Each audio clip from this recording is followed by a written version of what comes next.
était à la cité comme une partie au tout, au sens où, pour sa vie, pour son action, il est déficient, il est insuffisant, il ne se suffit pas à lui-même, il a besoin d'être intégré dans une communauté. Voilà ce qu'on veut dire quand on dit que l'homme est une partie. Alors à ce propos, il faut bien rappeler ce que c'est qu'un tout et une partie. Un tout, ce n'est pas seulement un assemblage de parties, une juxtaposition de parties. Et là, la formation mathématique moderne n'arrange pas les choses. On conçoit un ensemble, on en parle des ensembles avec les éléments, et puis l'ensemble c'est la totalité des éléments, et puis c'est tout. On voit la chose d'un point de vue quantitatif.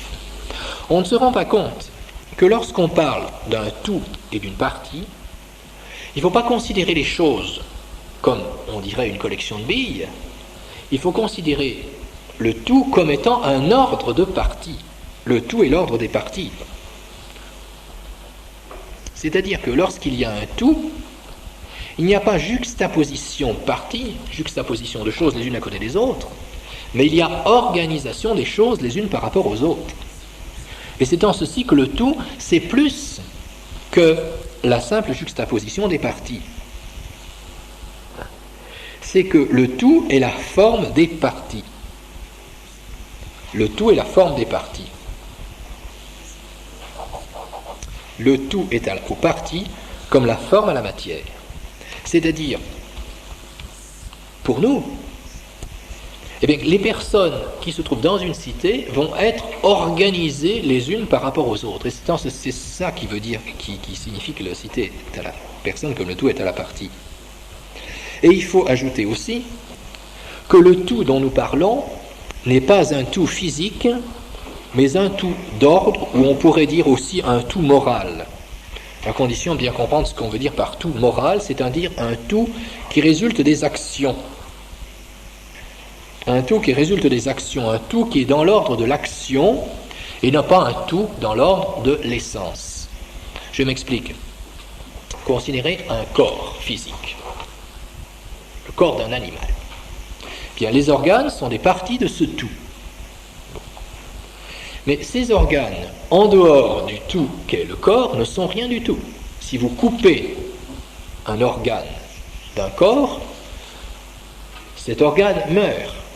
Il n'existe plus, à moins que vous le greffiez sur un autre corps ou que vous le rendiez partie d'une machine pour le mettre en survie artificielle. Mais en tout cas, l'organe ne peut pas exister. Il n'est rien sans être intégré dans un corps. C'est un tout physique. Lorsque nous parlons de la cité, il ne s'agit pas de ça du tout. Évidemment, la personne humaine existe par elle-même. Elle existe bien en dehors de la cité, bien sûr. Donc il ne faut pas dire que c'est un tout physique, c'est un tout d'action, ou encore un tout d'ordre, c'est-à-dire selon un ordre d'action. Vous voyez, unité d'action, unité d'ordre, et non pas unité physique. Ce qui veut dire que chaque personne a sa vie relativement autonome tout de même. Vous voyez ?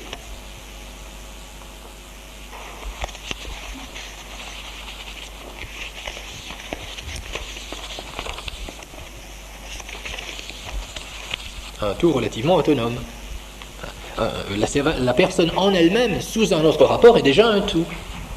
Un tout physique et un tout même moral, dans la mesure où la personne intègre une pluralité d'actions, dont nous avons parlé dans la première partie du cours, du reste. Nous avons vu que nous avons une pluralité d'actions qui sont ordonnées pour constituer l'unité de notre vie.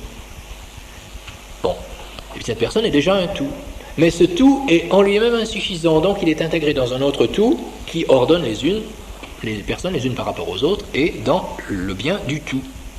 Voilà ce que l'on veut dire quand on dit qu'il y a un tout et des parties. Ça ne veut pas dire que la personne disparaît et est absorbée complètement par la cité. Absolument pas. Voilà ce que l'on veut dire quand on dit que la cité est un tout et que la personne est à la cité comme le tout, comme la partie est au tout.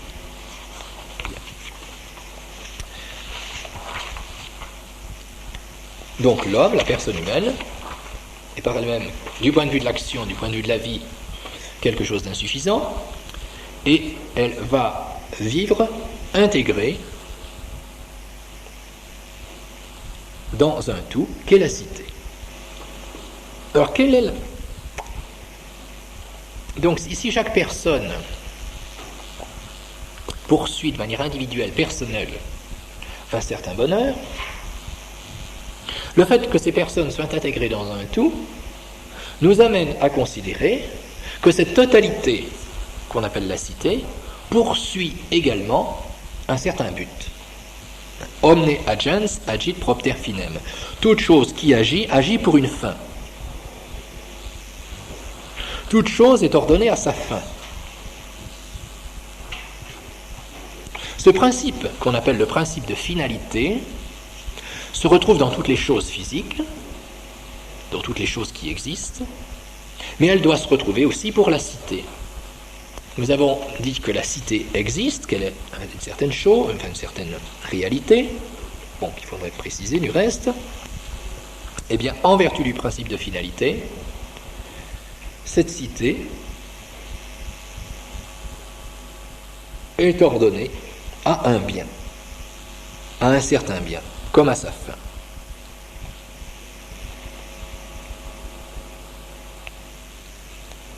Eh bien, ce but, cette fin, ce bien, est appelé le bien commun politique. Le bien commun politique, pour signifier que c'est le bien qui est commun, pardon, que c'est le bien de la communauté. C'est le bien de la communauté, ou si vous préférez, qui est commun à toutes les personnes, mais encore faut-il bien l'expliquer. Il y a donc un bien commun, qui est la fin de la cité. Alors, il faudrait comprendre ce qu'on entend par bien commun pour qu'il n'y ait pas de confusion. Un bien commun, que ce soit le bien commun politique ou que ce soit le bien commun d'une famille ou d'un groupe d'amis, le bien commun, ce n'est pas une chose qui est utilisée par plusieurs. Ce n'est pas la propriété du prince ou la propriété de l'État. Le bien commun, ce n'est pas les entreprises nationalisées ou les chemins de fer ou les routes ou les terrains communaux, ou ce que vous voudrez. C'est pas ça le bien commun. C'est pas ça le bien commun. Parce que ces choses-là, qui sont, surtout aujourd'hui, propriété de l'État, ou propriété du prince, ou propriété de la commune, etc., ce sont des biens qui, par eux-mêmes, sont particuliers, et qui se trouvent accidentellement communs. Par exemple, eh bien, un immeuble, de soi, est quelque chose de particulier. Il lui est accidentel d'appartenir à l'État. Ce n'est pas un bien commun. Par essence. S'il est commun, c'est accidentel. Le bien, entendons-nous bien, ce n'est pas une chose matérielle. Le bien, c'est par définition ce que l'on recherche. Le bien, c'est ce que l'on recherche. Par définition, omne quod appetitur. Bon. Le bien, c'est ce qu'on le recherche. Et est commun, ce qui est commun, de soi, et non pas accidentel. Donc, le bien commun de la communauté, c'est ce qui est recherché par tous en tant qu'ils sont un dans la communauté.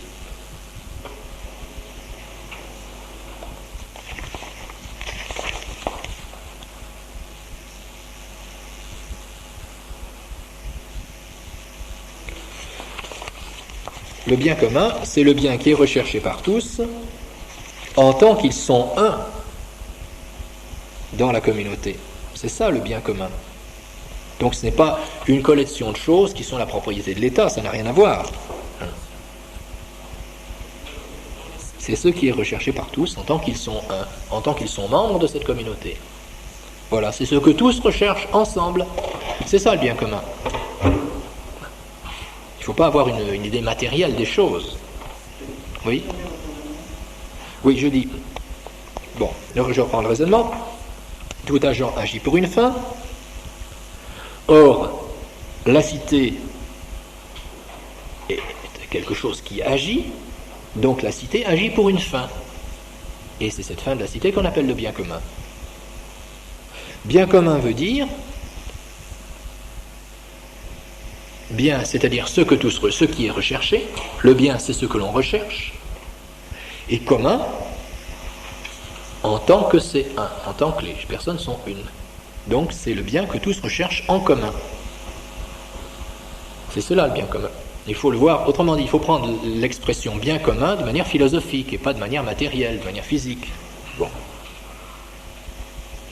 Alors donnons quelques exemples de bien commun pour que vous compreniez le sens de la chose.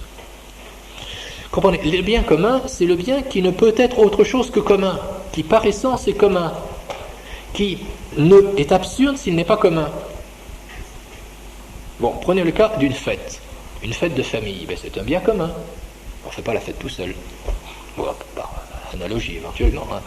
En général, on ne peut pas dire qu'on fait la fête tout seul. On fait la fête avec un groupe d'amis. Ben, c'est un bien commun, c'est une chose qui ne peut pas être autre chose que commune. Bon, prenez le cas de la famille. Le bien commun de la famille, ce n'est pas d'abord les propriétés de la famille, les terrains, les maisons, les voitures, ce que vous voudrez, d'autant plus que ces choses-là peuvent très bien être communes à la famille et peuvent aussi très bien appartenir à tel ou tel membre de la famille. C'est tout à fait possible, une voiture peut être de la famille, familiale, ou la voiture peut être la voiture de madame, la voiture de monsieur, la voiture des enfants. Bon, c'est pas ça. Non, le bien commun de la famille, qu'est-ce que c'est? Mais c'est la vie commune de la famille, c'est la concorde de la famille. C'est le bonheur de la famille, c'est ça le bien commun, vous voyez. Je ne cherche pas à donner pour l'instant une définition précise, je donne simplement des descriptions. Dans toute communauté, vous avez ce bien commun, la vie commune, une fête, bon, la liturgie par exemple, bien commun aussi de l'Église. L'amitié, qu'est-ce que c'est que l'amitié? Eh bien, c'est le bien commun des amis, tout simplement. On n'est pas amis soit de manière métaphorique, hein, ou enfin je veux dire de manière éloignée au sens large, mais on n'est pas amis avec soi-même, on est amis avec des amis. L'amitié, c'est un bien commun. C'est quelque chose qui n'existe qu'en tant que c'est commun. Ça n'a aucun sens, n'est-ce pas, en dehors d'une communauté. Bon, faites pas son anniversaire tout seul, enfin, bon, ça peut arriver. Enfin, bon, oui, ça peut arriver, il y a des gens qui sont seuls, c'est justement, mais c'est bien triste. Hein.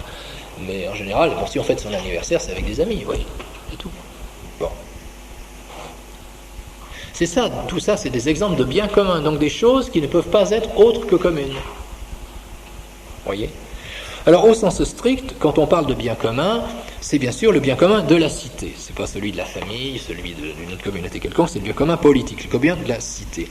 Mais il faut dire qu'il y a des biens communs. Il y a bien commun de la famille, bien commun d'une communauté, d'une commune, le bien commun d'une commune, le bien commun d'une province, d'un canton, etc., etc. Et même dans la physique, dans le domaine de la physique, de la biologie, vous pouvez parler du bien commun. Ben, prenez le cas d'un fleuve, par exemple. Bien, le fleuve, ça n'a l'air de rien, mais le fleuve, c'est un ensemble qui contient énormément d'animaux et de végétaux qui sont très dépendants les uns des autres. On peut dire qu'il y a le bien commun d'un fleuve, voyez.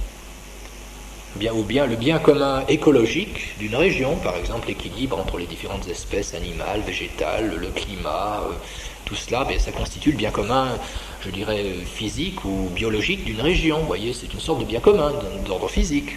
Bon, vous voyez. Voilà, c'est tout cela le bien commun. Il existe un bien commun, vous voyez, qui est le but, la fin de la cité. Voilà.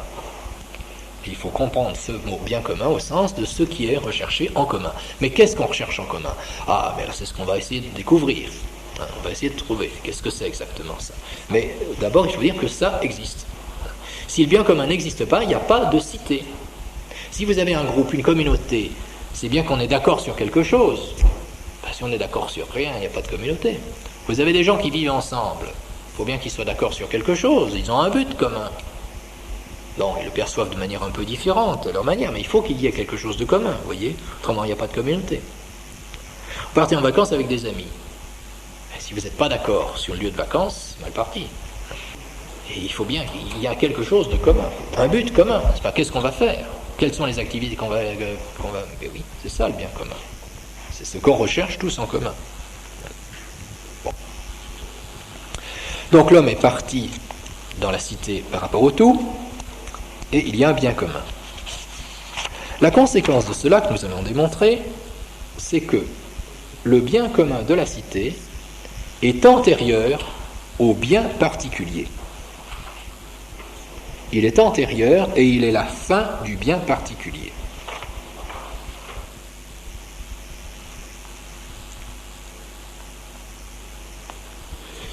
Avant de vous donner un raisonnement qui est assez facile à faire d'ailleurs, pour démontrer que le bien commun de la cité est antérieur, plus important si vous préférez, et qu'il est la fin des biens particuliers des membres de la cité, je vais vous donner des textes de saint Thomas d'Aquin qui donnent cette affirmation. Des arguments d'autorité, nous sommes en philosophie, je ne veux pas abuser de l'argument d'autorité, mais il est important quand même de connaître quelques textes de saint Thomas, parce que saint Thomas répète sans cesse cette chose-là. Par exemple, dans la Secunda Secundae, 58 article 5. Secunda Secundae, 58 article 5. Il est manifeste que toutes les personnes qui sont contenues sous une communauté se rapportent à la communauté comme les parties au tout. Je ne vous dicte pas, je vous donne la citation et puis vous pourrez voir dans le texte. Or, la partie appartient au tout. La partie fait ce qu'est le tout. La partie appartient au tout. Et donc, le bien de toute partie est ordonnable au bien du tout. Autre citation, Secunda Secundae 58.12. Le bien commun l'emporte sur le bien singulier de chaque personne.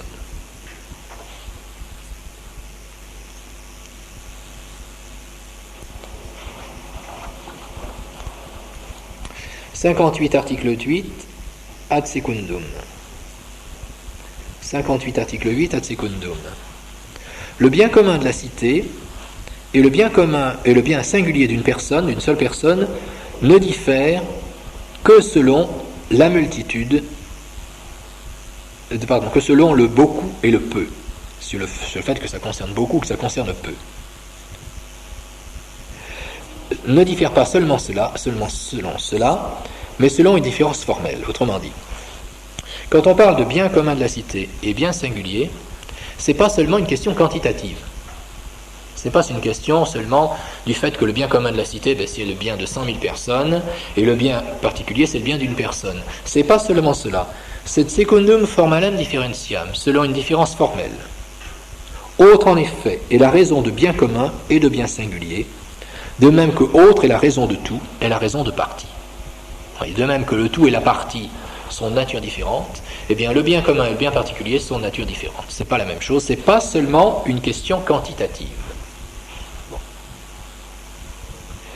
Autre citation, Prima Secundae, 90 article 2.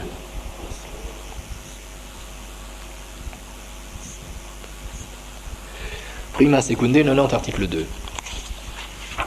Comme toute partie est ordonnée au tout comme l'imparfait au parfait, que un seul homme est une partie d'une communauté parfaite, il est nécessaire que la loi regarde proprement l'ordre à la félicité commune. Le but de la loi, c'est l'ordre au bien commun.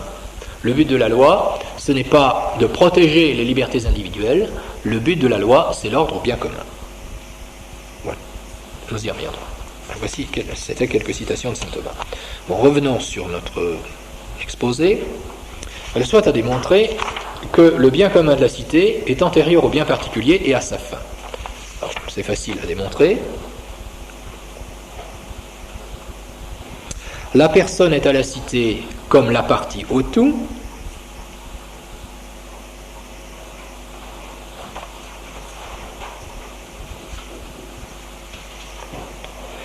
Le bien commun de la cité, la personne est à la cité comme la partie au tout.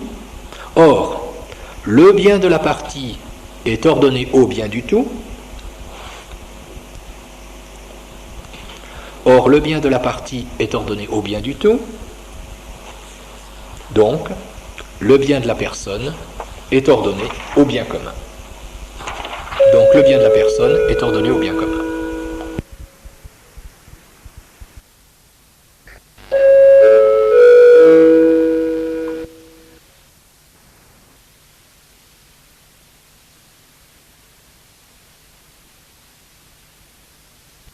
Donc, la cité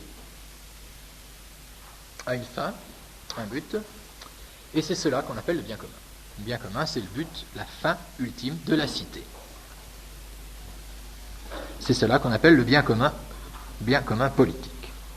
Je vous ai remarqué qu'il faut bien comprendre ce que c'est que bien commun, en vertu même de ce que nous venons de dire. Bien, c'est-à-dire une fin, un but, non pas une chose. Quand on dit les biens immobiliers ou les biens mobiliers, ça n'a rien à voir. Il s'agit d'un but, d'une fin. Commun. Commun, donc essentiellement commun, et non per accidens. Ça n'a pas de sens de parler de biens communs à propos des propriétés de l'État ou des propriétés du prince. Bon, une route, une autoroute, un barrage, ou ce que vous voudrez, bon, c'est la propriété de l'État ou c'est la propriété d'une société privée, mais ça ne nous intéresse pas. De toute façon, c'est des choses particulières. C'est pas ça le bien commun. Bien commun, c'est le but que tous recherchent en commun. Bon, je vous donne des exemples de biens communs dans des communautés, dans des activités, des mêmes temporaires. Bon.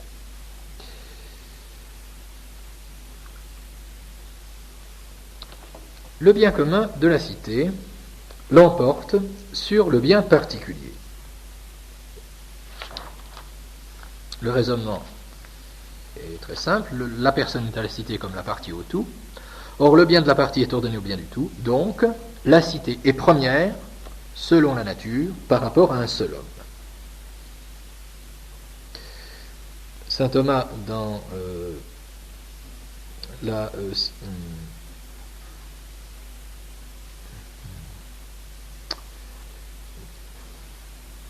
Aristote, dans le premier livre des Politiques, déjà, la cité est première par rapport à la famille et chacun d'entre nous, et même chacun d'entre nous. Et saint Thomas le commente au numéro 39 de la Politique, la cité est première selon la nature par rapport à l'homme. La cité est première par rapport à l'homme selon la nature. Donc c'est pas un fait accidentel de l'histoire, hein, c'est essentiel. C'est essentiel, la cité est première. Que le bien de la partie soit ordonné au bien du tout, on peut le voir par simple induction, chaque fois qu'il y a tout et partie. Évidemment, ce raisonnement fait appel à la métaphysique. Chaque fois qu'il y a tout et partie, le bien de la partie est ordonné au bien du tout.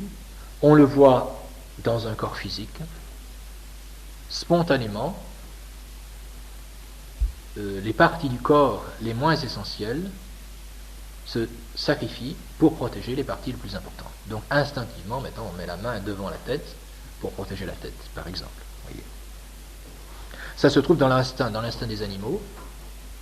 Par exemple, les parents, et la mère, la femelle en particulier, attaquent et se sacrifient pour sauver sa progéniture. Parce que c'est la survie de l'espèce. Bon, c'est pas du tout conscient, c'est pas du tout délibéré, évidemment, mais c'est spontané. Et de même, lorsqu'il y a des animaux sociaux, dans les fourmilières ou bien les ruches, vous avez le même phénomène.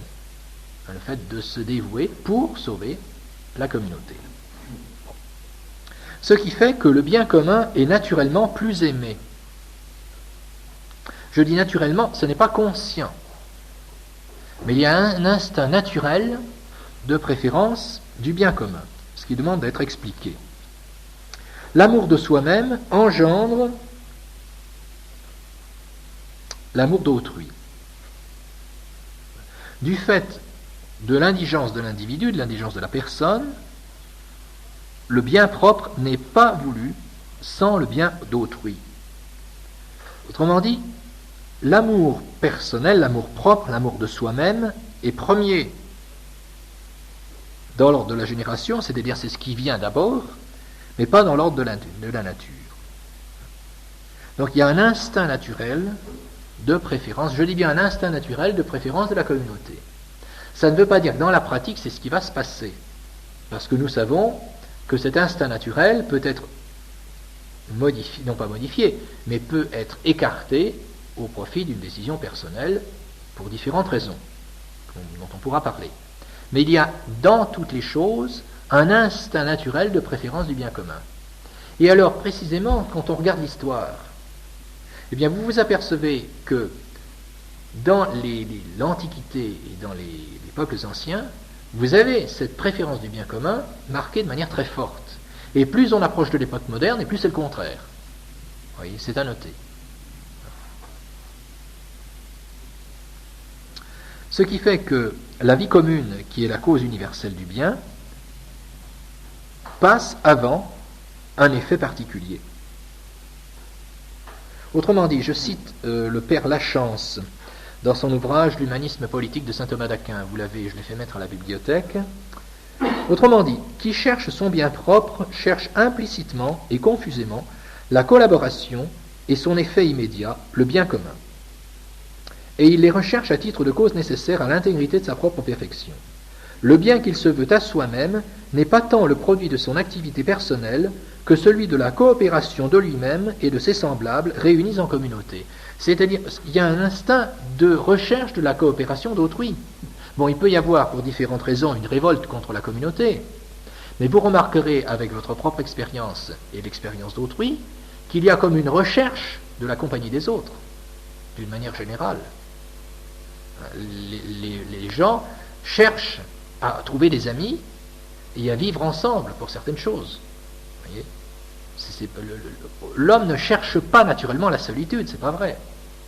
Bon, il y a des révoltes contre la société, contre la communauté pour différentes raisons, mais d'instinct, l'homme cherche la compagnie des autres.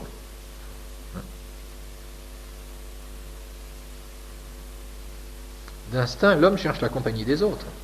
Je pense que en toute activité, on cherche à s'associer. Il y a un instinct social, c'est très clair.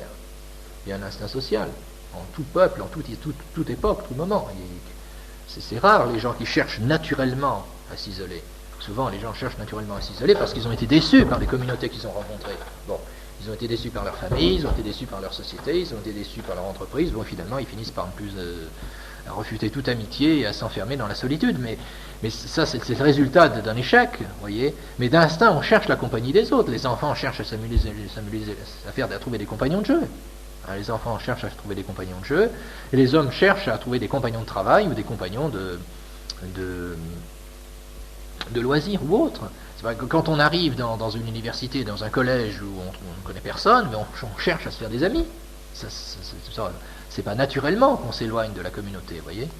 C'est un fait d'expérience. C'est un fait d'expérience. Il y a cet instinct social, cet instinct de recherche de compagnie, vous voyez. Ce qui fait dire à saint Thomas d'Aquin, suivant Aristote, que les législateurs veillent davantage à conserver l'amitié entre les citoyens qu'à la justice elle-même. Là aussi, c'est un fait d'expérience.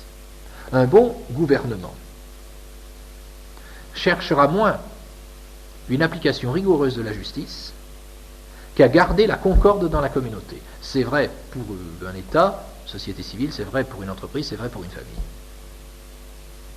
Parce que vous comprenez, si pour faire respecter la justice, mais vous provoquez des dissensions, vous voyez vous-même qu'il y a un problème dans la vie de la société, dans la vie commune, vous voyez. C'est pour être strictement juste avec quelqu'un. Bien sûr, si on est franchement injuste, ça va dissoudre la communauté. Mais si pour faire respecter strictement la justice, vous provoquez des dissensions à l'intérieur de la communauté, c'est une erreur de gouvernement. C'est pour ça d'ailleurs gouverner les hommes, c'est pas facile. Vous voyez. Et ce qui est souverainement juste semble être précisément ce qui conserve et ce qui répare l'amitié. C'est une des choses dont on doit veiller plus particulièrement. Le but d'une action sociale ou politique, c'est de veiller à l'unité du corps social, c'est de veiller à l'unité d'une communauté. Le plus important pour un chef de communauté, un père de famille, un supérieur de société, ce que vous voudrez, c'est de veiller à l'unité de la communauté. Et forcément, unum et ens convertuntur. C'est-à-dire que ce qui n'est pas un n'existe pas. Bon, il faut que la communauté existe. Donc on veille premièrement à l'unité, au bien commun en tant que commun.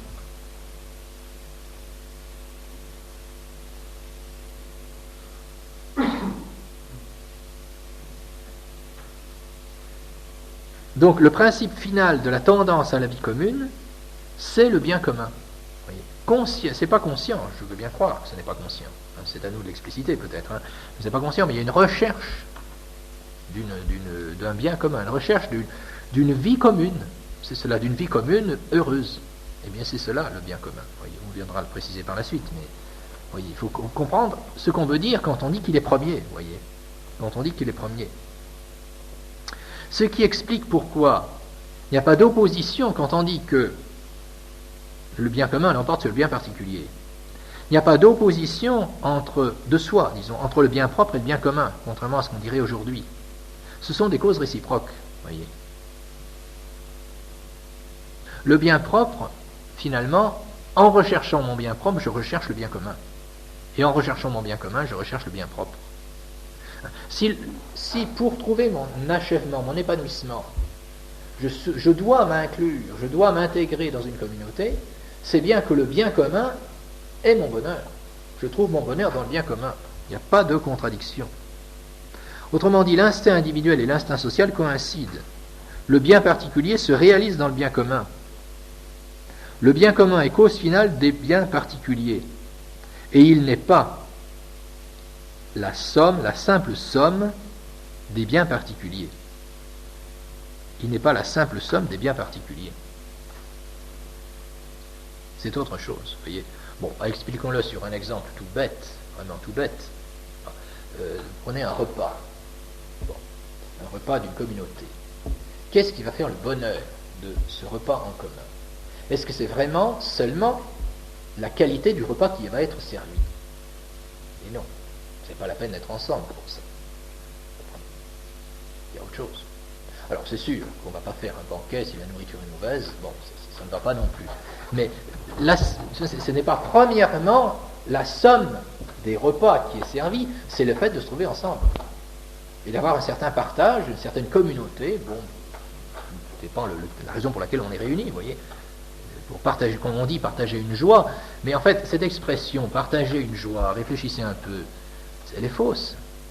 On ne partage pas une joie, on la communique. Oui, alors ça c'est mieux. On peut parler d'une joie communicative, mais une joie partagée, ça ne va pas. Parce que si vous dites une joie partagée, ça veut dire qu'en communiquant ma joie aux autres, je vais être moins joyeux. Mais c'est pas vrai.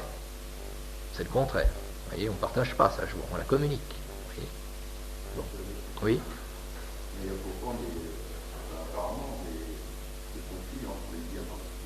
Oui, alors il peut y avoir des conflits entre les biens particuliers et les biens communs, mais au point où nous en sommes, nous pouvons dire que ça ne peut qu'être accidentel.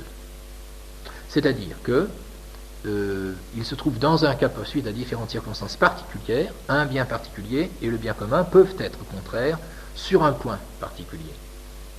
Mais en fait, il n'y a pas de soi de véritable conflit. En soi, le conflit n'est pas à la racine de la société, si vous préférez.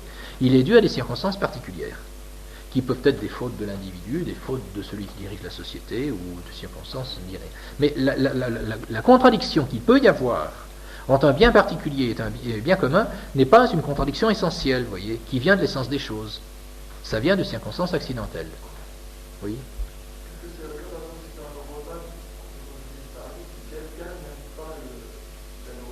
Bah, par exemple, vous voyez, vous avez un repas en commun et le menu ne me plaît pas. Bon, alors, en l'occurrence, mon bien particulier se trouve frustré, vous voyez. Mais c'est une circonstance particulière. En soi, de soi, c'est le bien commun. Bon. Donc le bien commun n'est pas l'addition, vous voyez, pas plus que la forme n'est l'addition des parties. La forme n'est pas l'addition de la matière. La forme, c'est l'ordre des parties. Eh bien, le bien commun, c'est la fin des biens particuliers, ce n'est pas la somme des biens particuliers. Prenez le cas de l'orchestre. Bon. Quel est le bien commun de l'orchestre? Bon, c'est la symphonie. C'est la musique. Bon, la musique que l'orchestre doit faire. Eh bien, si vous avez des musiciens qui sont excellents, mais qui ne sont pas ordonnés au bien commun, c'est la catastrophe. C'est pour ça qu'il faut un chef d'orchestre, d'ailleurs. Vous avez un musicien qui est excellent, il joue sans s'occuper des autres, mais c'est la catastrophe. D'ailleurs, c'est la raison pour laquelle dans les chorales, n'est-ce pas, je veux dire, les chorales, par exemple, le choral grégorien et autres, il faut faire très attention au fond du débois, ça c'est unité. Vous avez des gens, ça c'est le malheur des paroisses, parfois, hein, vous avez des gens qui ont une très belle voix, on entend que, pour le grégorien, c'est raté. Pour l'opéra, peut-être. Pour l'opéra, c'est différent parce que vous avez un soliste, c'est autre chose. Mais même le soliste lui-même doit jouer avec l'orchestre. Il doit chanter avec l'orchestre. Si l'orchestre et le soliste ne sont pas ensemble, c'est la catastrophe aussi. Hein. Bon, vous voyez, c'est un exemple très simple. Et donc, c'est pas suffisant de dire que le bien commun, c'est la condition extérieure, c'est les conditions extérieures du bien particulier. Ça, c'est vraiment très insuffisant de dire ça, et c'est même, ça prérequiert, ça suppose, n'est-ce pas? Le bien commun présuppose des conditions extérieures favorables au bien particulier, mais c'est beaucoup plus que ça. Beaucoup plus que ça.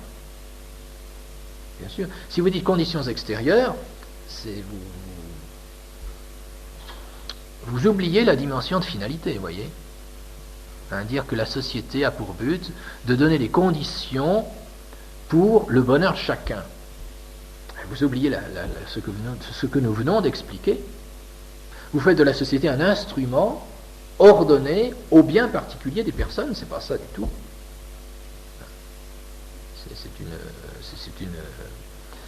Dire que la société a des conditions extérieures, fait des conditions extérieures de telle manière qu'il ne soit pas trop difficile de conduire une vie humaine, par exemple, c'est au minimum insuffisant, sinon faux, tout simplement, parce que cette dimension de finalité est oubliée. Voyez. Bon. Alors, le bien commun, continuons à exploiter un peu ce rapport bien commun, bien particulier, il est fondé matériellement sur les biens particuliers. C'est vrai, il est fondé matériellement sur les biens particuliers, c'est-à-dire que cette concorde, cette unité, cette ordonnance vers le bien commun se réalise par le fait que chacune des personnes a un bien particulier. Donc, c'est un rapport de matière. Mais ce n'est pas la même chose.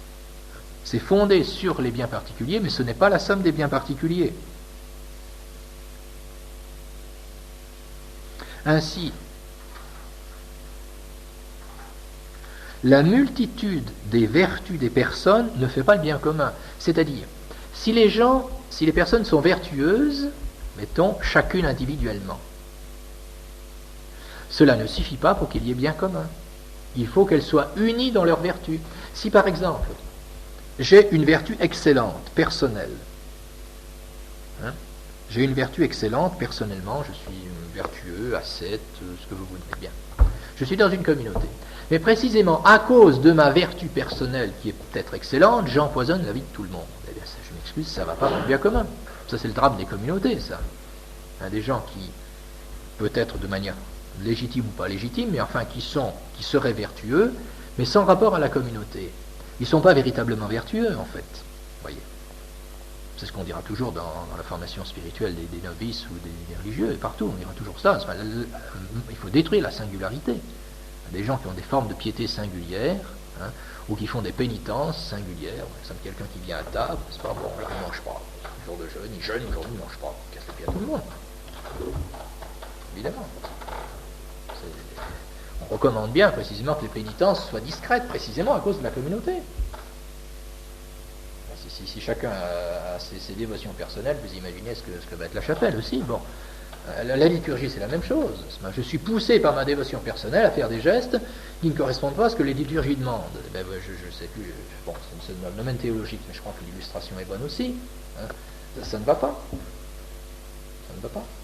Je suis véritablement vertueux que si je m'intègre dans la communauté.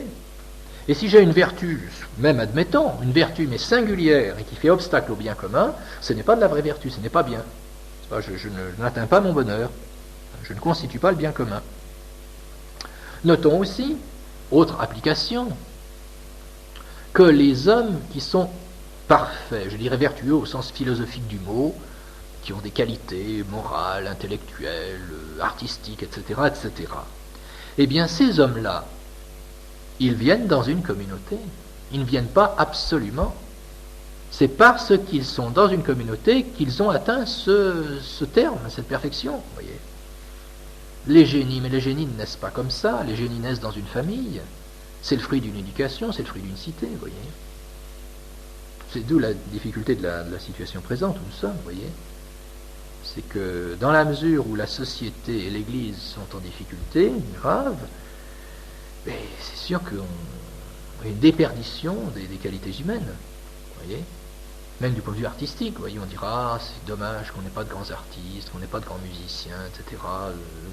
Mais oui, mais avec la société actuelle, comment voulez-vous qu'on en ait? C'est pas possible. Il n'y a pas d'artistes qui fassent des belles choses aujourd'hui. Oui, c'est vrai. Mais ça vient d'où, ça? Ça vient de la société actuelle, vous voyez. Je dirais même au plan intellectuel, la difficulté à laquelle nous-mêmes nous sommes confrontés. Le niveau intellectuel, ça dépend du climat général dans lequel les gens vivent, vous comprenez? Voyez.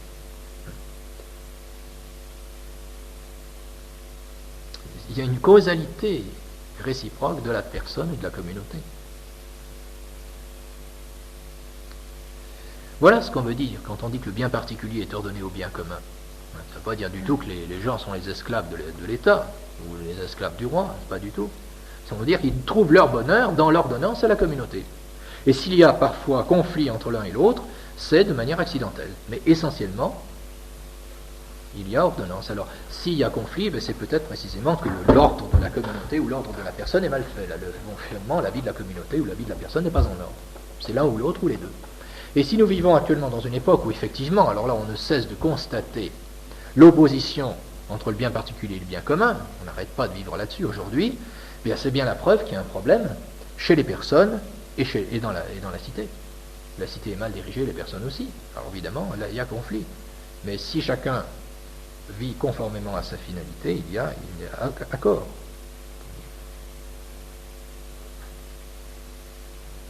Alors, on pourrait ici poser une objection d'ordre métaphysique en disant ceci. Vous dites la personne est ordonnée à la cité, mais il y a une chose qui s'oppose au plan métaphysique, restons simplement au plan métaphysique où nous étions, c'est que la personne est une substance. La personne est une substance, alors que la cité était quelque chose d'accidentel. La cité, c'est pas une substance, évidemment. C'est une union d'actions. Donc, du point de vue prédicamental, c'est un accident. Ça se rapporterait d'ailleurs au prédicament action. Alors, comment peut-on dire, en fait, qu'un accident est supérieur à une substance? Parce qu'il n'y a pas quelque chose de contradictoire. Réponse par une distinction.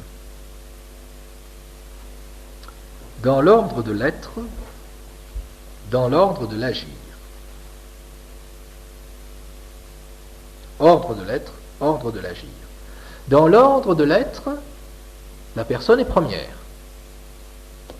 Dans l'ordre de l'être, la personne est première, puisque, ou si vous préférez, dans l'ordre de la substance.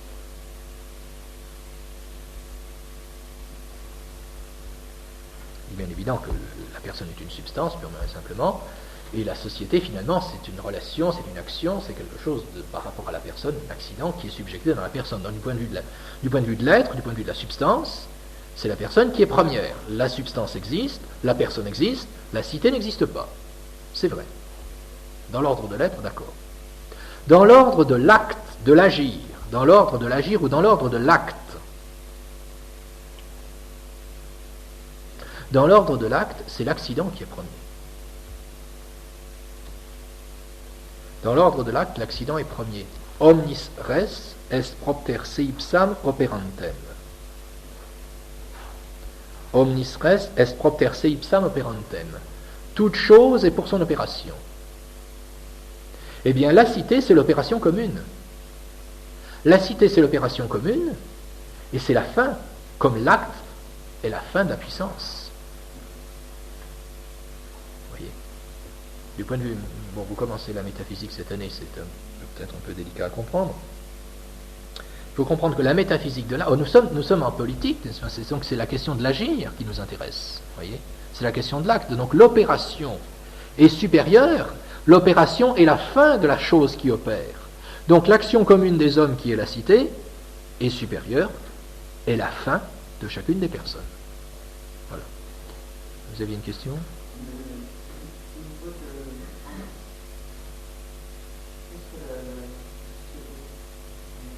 Alors en métaphysique, la société est un acte, est une action. C'est une action commune. Ça se rapporterait au prédicament action. Attendez. Pour être plus précis, ce serait peut-être le prédicament de qualité, parce que c'est une action morale, donc immanente, c'est pas une action physique. Ce serait plutôt un prédicament de qualité. En tout cas, c'est accidentel, voyez. Oui, du point de vue métaphysique, la personne est une substance, tandis que la cité, c'est une activité de la personne. Donc c'est un accident. Voyez. Donc du point de vue métaphysique, je dirais que la cité, on n'a pas à en parler pratiquement, voyez. Mais dans l'ordre de l'agir, dans l'ordre de la morale, dans l'ordre de la finalité, c'est l'action qui est première. C'est la qualité qui est première, l'accident qui est premier. Donc c'est la cité qui est première, vous voyez. Est-ce que la substance est ordonnée à l'accident? Alors la substance, oui, parce que omnis res est propter se ipsam operantem. Toute chose est ordonnée à son opération. Mais l'opération, c'est pour la... Ah, l'opération, c'est pour la chose, mais l'accomplissement de la chose, c'est son opération. L'accomplissement de la chose, c'est son opération, vous voyez. C'est pas du tout pareil que de dire la maison est pour l'homme. La maison est pour l'homme qui habite dans la maison. Oui. Mais ici, nous parlons de l'action de l'homme. L'action de l'homme dépasse l'homme. C'est ce qui est vrai, ce qui est vrai un peu dans... Bon, en gros, c'est pas, dans les philosophies contemporaines, existentialistes, par exemple, vous voyez. C'est de voir dans l'homme l'activité.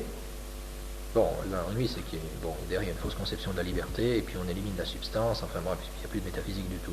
Bon, mais l'aspect qu'ils ont vu qui est vrai, c'est cette primauté de l'activité humaine. Oui. Je suis heureux dans mes opérations. C'est-à-dire, une substance sans action, c'est rien, ça n'existe pas. Ce qui accomplit une substance, ce sont ses accidents. La chose se finalise, du point atteint sa fin, la chose atteint sa fin dans ses opérations. Et là, nous avons vu bien que c'est l'opération ultime de l'homme, c'est précisément sa vie commune. Oui. Comment est-ce que nous avons vu que la dignité de l'homme, ce n'était pas sa dignité intrinsèque? Voilà, exactement. La dignité de l'homme, c'est premièrement le fait qu'il a l'être, la personne, mais c'est son activité qui fait qu'il est digne. Bien sûr, c'est exactement ça. Voilà. La vie humaine, l'activité de l'homme, est sa finalité. Mais précisément, quelle est l'activité humaine la plus élevée? C'est la vie commune, c'est la vie politique. Voilà.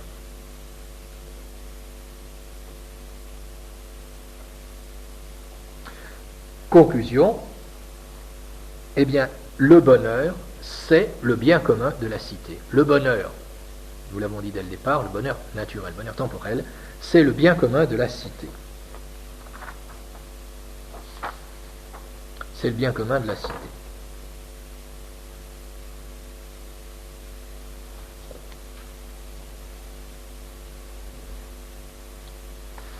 C'est le bien commun de la cité.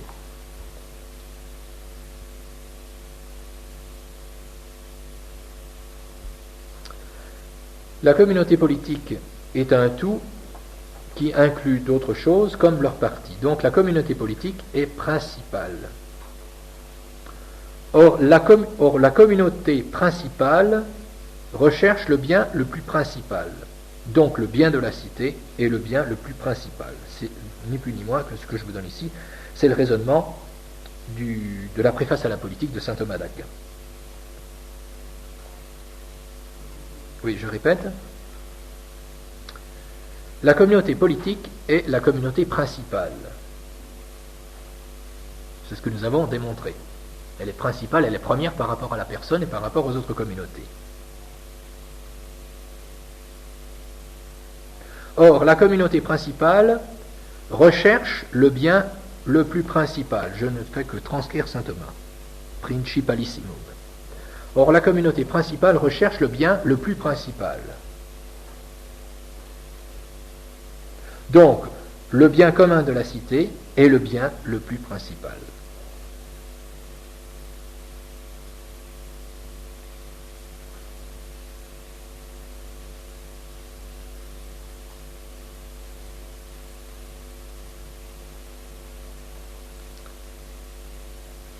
Donc on a vu que la communauté, je répète le raisonnement, la communauté politique est principale, c'est-à-dire c'est la première. On a vu que tout le reste, c'est partie à tout.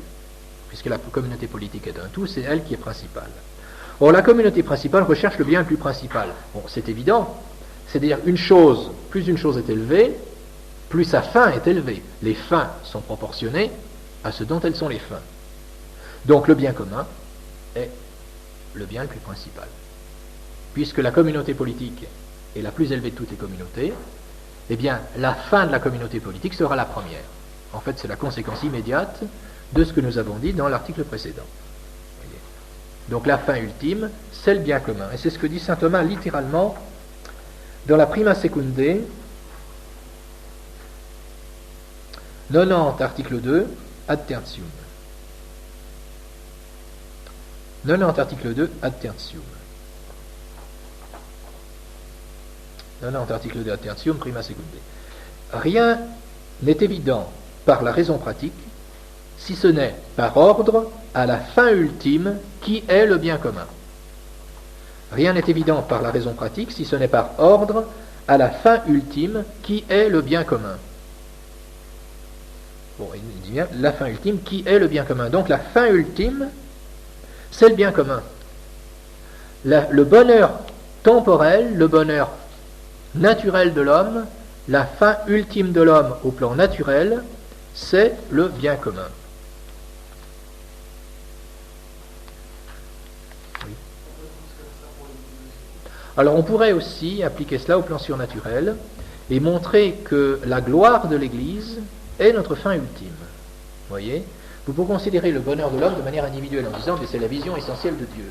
Bon, mais c'est ce que dit saint Thomas. Mais si on faisait référence à la théologie de l'Église, eh bien on devrait dire que cette vision béatifique, c'est une partie de la gloire de l'Église. Et que ce qui est premier, c'est la gloire de l'Église. Il y a de multiples conséquences qu'on pourrait en tirer au plan théologique, spirituel, etc. Tout à fait, exactement. Oui. La fin ultime, c'est le bien commun. Donc le bonheur temporel de l'homme, c'est le bien commun. Voilà. La fin ultime de l'homme, temporel, naturel, c'est le bien commun. C'est le bien commun politique. Exactement.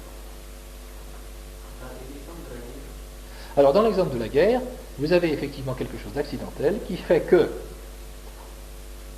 pour certains, dans un premier temps, il faut dire que pour certains, il y a quelque chose d'accidentel qui fait que leur bien particulier, sous un certain rapport, ne coïncidera pas avec le bien commun, ne conduira pas au bien commun. Il y aura comme une sorte de contradiction.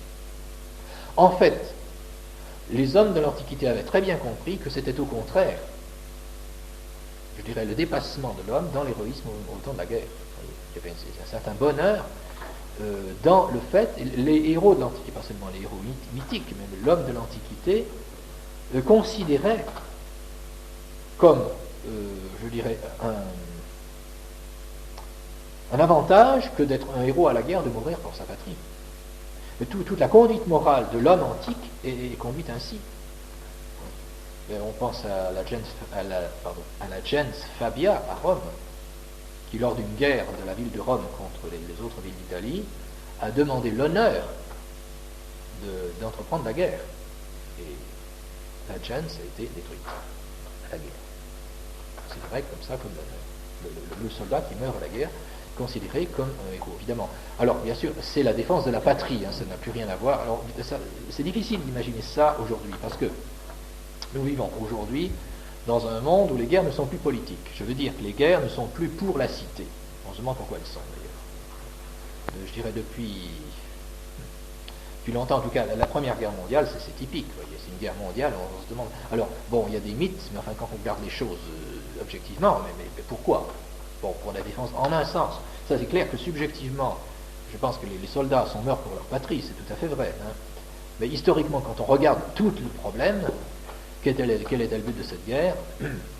Alors c'est sûr que placé dans une telle circonstance, vu d'ailleurs la manière dont se passe la guerre, bon, on peut difficilement dire cela aujourd'hui. Mais pourquoi? Parce qu'il n'y a plus de guerre, il n'y a plus de guerre politique. Ce sont des guerres idéologiques.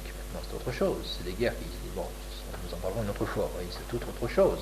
On se place dans l'hypothèse de la guerre patriotique, de la vraie guerre, enfin la guerre juste, bien sûr. La guerre juste, celle qui est vraiment pour la défense de la patrie. Mais on considère comme un avantage, les hommes de l'Antiquité, vous voyez, les hommes de l'Antiquité ne pensaient pas tellement à une récompense éternelle Pour eux, l'éternité, c'est de se survivre dans leurs descendants, donc dans la cité. De laisser à leur famille un certain nom, de se poursuivre dans la patrie. Donc la différence, c'est que la vertu antique met de côté la destinée éternelle de l'homme. Donc là, il y aura quelque chose à corriger quand on voit les choses de manière plus pratique. Mais cette vérité reste. Cette vérité reste. Que le sacrifice de l'homme pour sa patrie fait partie de son bonheur, justement. Oui. Aussi, mais oui, bien sûr. Donc à long terme, évidemment, le fait de dire je me cache et j'essaye de survivre, c'est mal joué, de toute façon. Bon. Et vous voyez, d'ailleurs, un exemple le plus frappant, c'est Byzance. Les trésors de Byzance qui ont été trouvés par les musulmans auraient suffi à équiper des armées de milliers de mercenaires.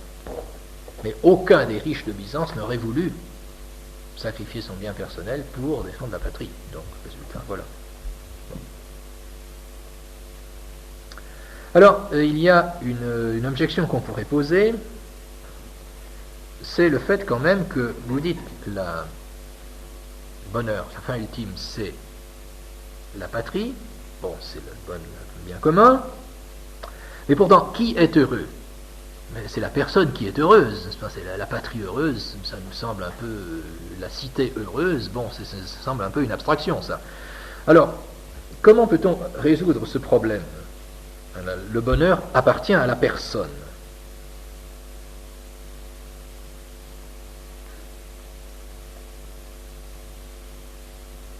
Eh bien, on peut le résoudre par une distinction que saint Thomas donne dans le livre des Physiques.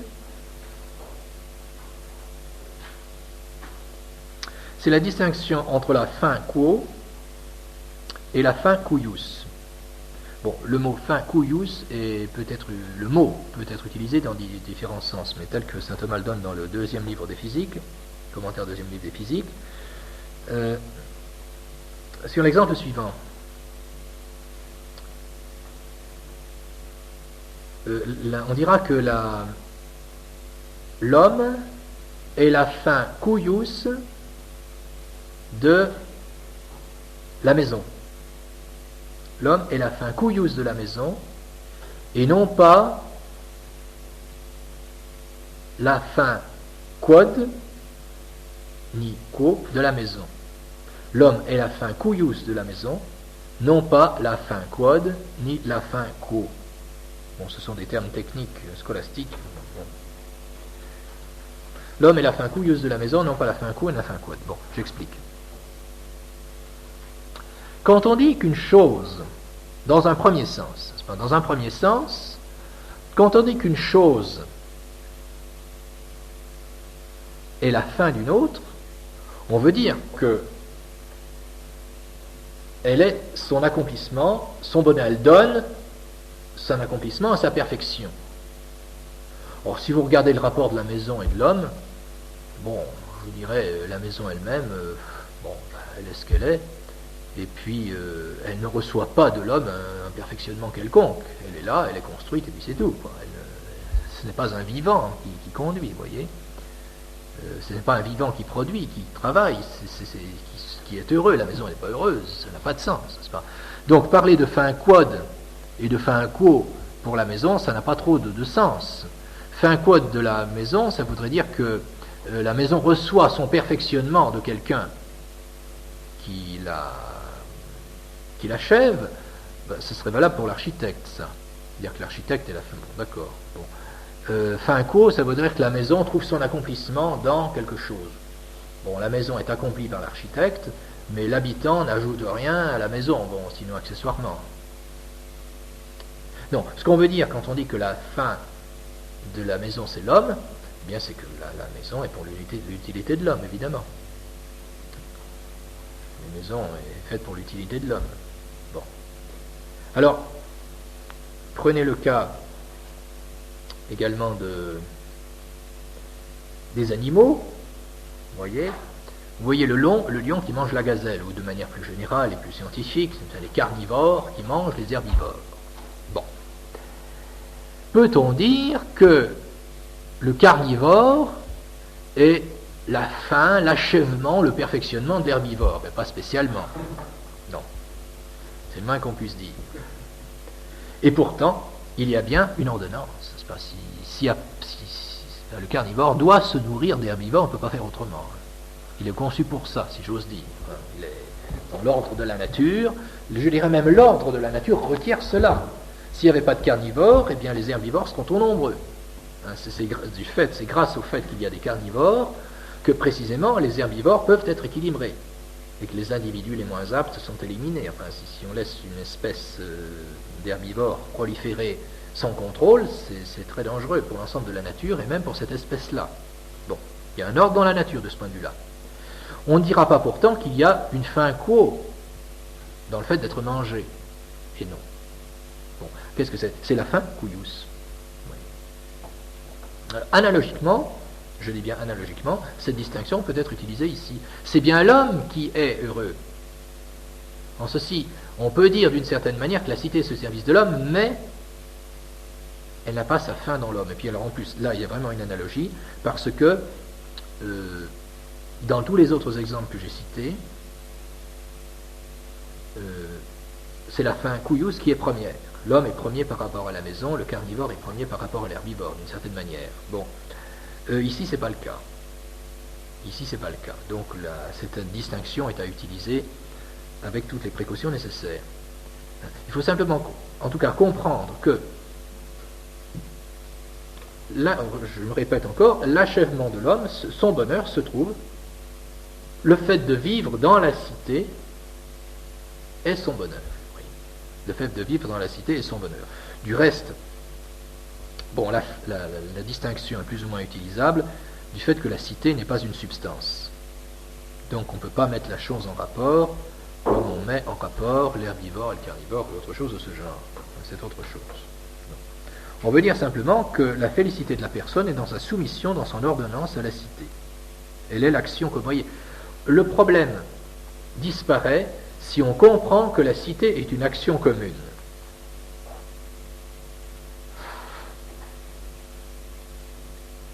Le problème disparaît si on voit la cité comme une action commune, voyez, et non pas comme une chose.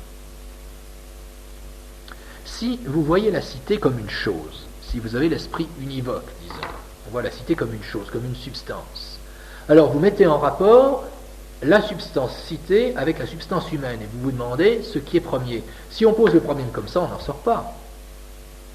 La cité n'est pas une substance. La cité, c'est l'action commune des hommes. Il n'y a plus de problème. Je dirais, il n'y a plus de problème à ce moment-là. On voit ce que ça veut dire que d'être ordonné au bien commun.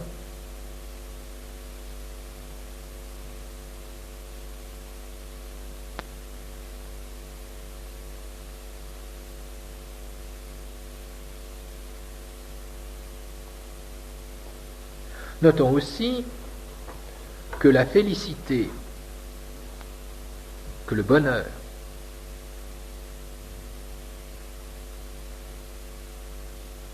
ce n'est pas une notion universelle, ce n'est pas seulement une notion universelle.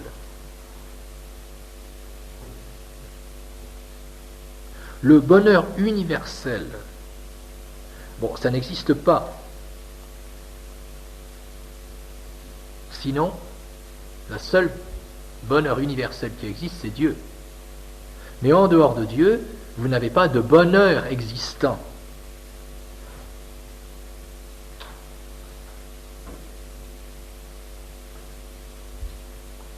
Oui. Voilà. Alors cette fin ultime de l'homme, en l'occurrence, c'est parce quand on dit que le bien commun temporel est la fin ultime de l'homme sous le rapport temporel. C'est une fin qu'on dirait intrinsèque, c'est-à-dire c'est pas une chose. Vous voyez la différence avec Dieu. Quand on dit que Dieu est la fin ultime, c'est la fin ultime extrinsèque.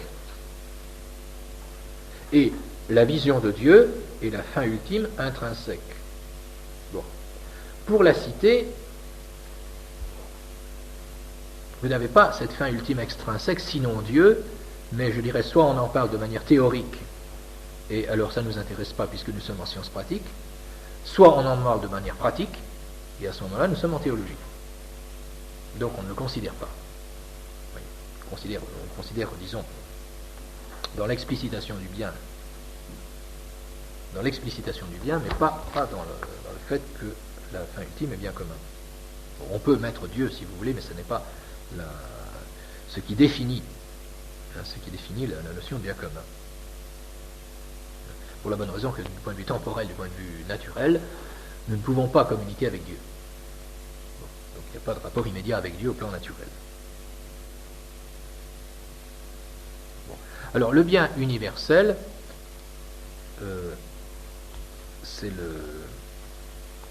ça n'existe pas concrètement.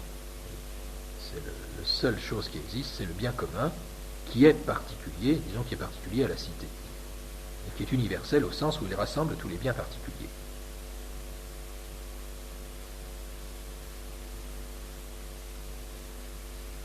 Donc le problème sera de voir concrètement la participation de chacun au bien commun. C'est là que le problème peut se situer. La participation de chacun au bien commun.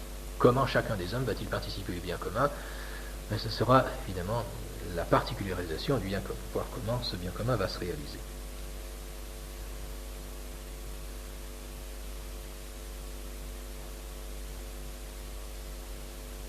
Oui.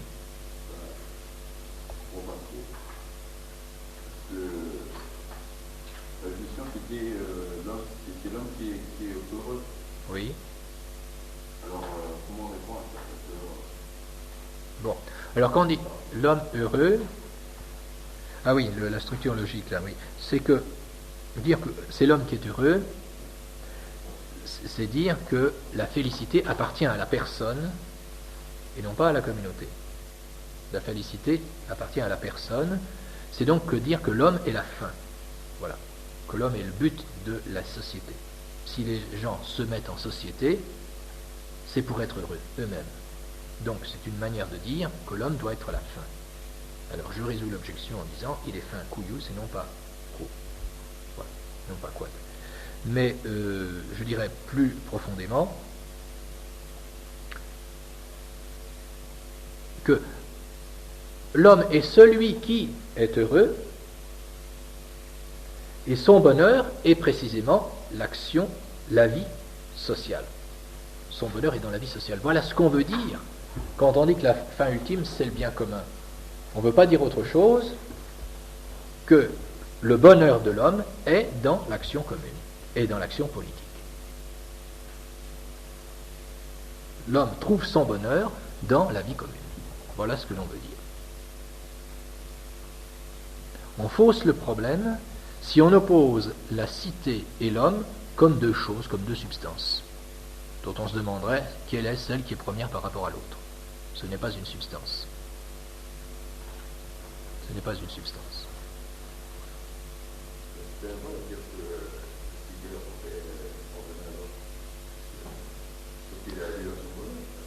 Oui, en ce sens-là, au sens où c'est l'homme qui est heureux, uniquement pour ça. C'est-à-dire que le sujet qui exerce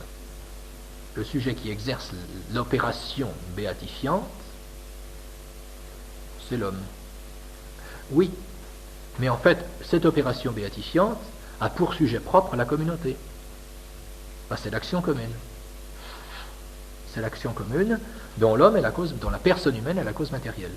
Vous voyez, pour dire les choses autrement, il faudrait dire que l'homme est la cause matérielle de cette action. Vous voyez. Et c'est en ceci qu'on peut dire que la cité est pour l'homme, comme la forme est pour la matière. Parce que l'homme trouve son perfectionnement dans la personne, dans la cité.